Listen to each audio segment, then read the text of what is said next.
ഇപ്പോൾ ജോണിന്റെ മകന്റെ പ്രതികരണമാണ് കാണുന്നത്. കൃത്യമായിട്ട് ഞങ്ങൾക്ക് തൃപ്തി ഉണ്ടോ എന്ന് ചോദിച്ചാൽ ഞങ്ങൾക്ക് ആവശ്യം റെസ്ക്യൂ ഓപ്പറേഷൻ ആയിരുന്നു, സെർച്ചിങ് ഓപ്പറേഷൻ അല്ല.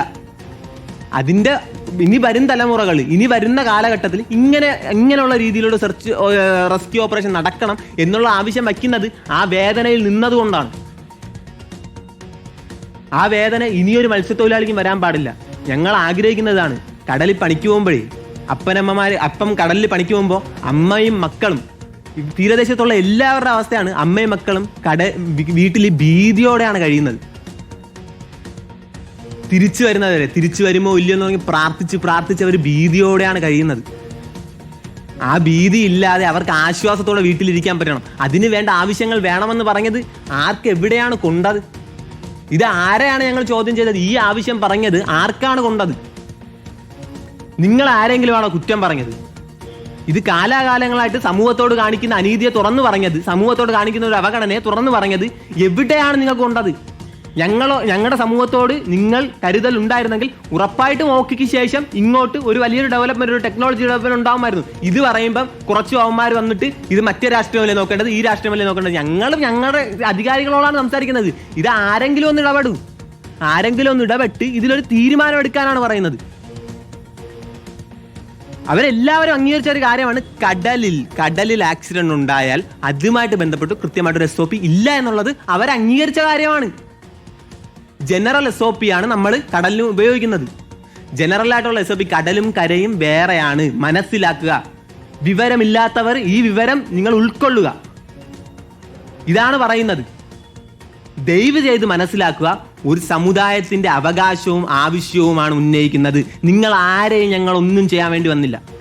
നിങ്ങൾ ആരെയും ഞങ്ങൾ ഒന്നും പറയാനും വന്നില്ല. ഒരു സമുദായത്തിന്റെ അവകാശവും ആവശ്യവും അത് അതേപടി അധികാരികളിലോട്ട് എത്തട്ടെ. അധികാരികൾ അതിന്റെ തീരുമാനങ്ങൾ എടുക്കട്ടെ, അറിയിക്കട്ടെ. അതിന് ആ പാർട്ടിക്കാരിങ്ങനെ പറഞ്ഞു, ഈ പാർട്ടിയെയാണോ പറഞ്ഞത്? ഞങ്ങളുടെ ആവശ്യമല്ലേ പറഞ്ഞത്? ഞങ്ങളോട് കാണിച്ച അവഗണനയല്ലേ ഞങ്ങൾക്ക് കൊണ്ട് ഞങ്ങൾ പറഞ്ഞു. അവര് തിരിച്ചു പറയട്ടെ. അവര് പറയുന്നില്ല, വേറെ ആർക്കും എവിടെ പൊള്ളി? ഇത്രേ പറയാനുള്ളൂ. സൈബർ ബുള്ളിങ്ങിനെ ഭയക്കുന്നില്ല, പക്ഷെ അവരുടെ വിവരമില്ലായ്മ നമ്മുടെ സമൂഹത്തെ ബാധിക്കുന്ന ഒരു വൈറസാണ്. കാരണം നമ്മുടെ സമൂഹത്തിനെ തെറ്റിദ്ധരിപ്പിക്കും അത്. കാരണം ആ വൈറസ് ഞങ്ങളുടെ ആവശ്യത്തിനെ മുക്കിക്കളയാനുള്ള സാധ്യത ഉണ്ട്. രാഷ്ട്രീയവൽക്കരിക്കപ്പെടാതിരിക്കുക. സൈബർ ബുള്ളിങ്ങിനെ ഞങ്ങൾ ഭയക്കുന്നില്ല. കാര്യം എന്തെന്ന് വെച്ചാൽ ഫോണിലാണ് മെസ്സേജ് വരുന്നത്. മെസ്സേജ് നോക്കാത്തവൻ സൈബർ ബുള്ളിങ് കാണുന്നില്ല. അത്രയല്ലേ ഉള്ളൂ. പക്ഷെ നമ്മൾ പറയുന്നത് ഒരു സമൂഹത്തിന്റെ ആവശ്യം ഇതിന്റെ പേരിൽ ഇല്ലാതാവരുത്. ഒരു സമൂഹത്തിന്റെ ആവശ്യമാണ്.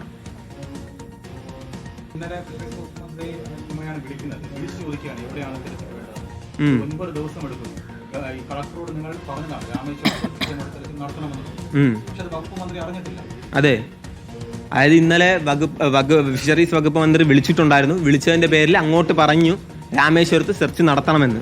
രാമേശ്വരത്ത് സെർച്ച് നടത്തണമെന്ന് പറഞ്ഞതിന്റെ പേരിൽ ഉറപ്പായിട്ടും അത് ചെയ്യാമെന്ന് പറഞ്ഞതിന് ശേഷം ഉടനെ കുറച്ച് സമയങ്ങൾ കഴിഞ്ഞ് DD ഇങ്ങോട്ട് വിളിക്കുകയുണ്ടായി. DD വിളിച്ചിട്ട് പറഞ്ഞു, മോനെ എവിടെയാണ് സെർച്ച് വേണ്ടത്, ഏത് സെർച്ചാണ് വേണ്ടതെന്ന് ചോദിച്ചാൽ ഏരിയൽ സെർച്ചാണ്. കാരണം അവിടെ നമുക്ക് മൊത്തത്തിൽ നോക്കി മനസ്സിലാക്കുന്നുണ്ട്, ഏരിയൽ സെർച്ച് നടത്തണമെന്ന് പറഞ്ഞു. അപ്പോൾ അത് നടത്താമെന്ന് പറഞ്ഞു. അതിന്റെ റിക്വസ്റ്റ് ഇപ്പോൾ കൊടുത്തിട്ടുണ്ട്.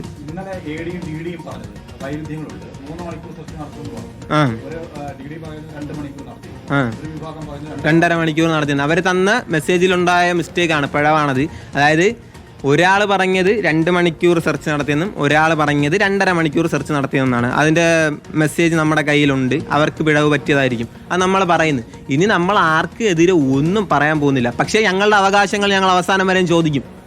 അവകാശം ചോദിക്കേണ്ടവരടുത്ത് ചോദിക്കും. ആരെയും കണ്ട് ഭയക്കുന്നതല്ല. കാരണം രാഷ്ട്രീയവൽക്കരിക്കപ്പെട്ട് ഈ ആവശ്യം മുങ്ങിപ്പോകാൻ പാടില്ല.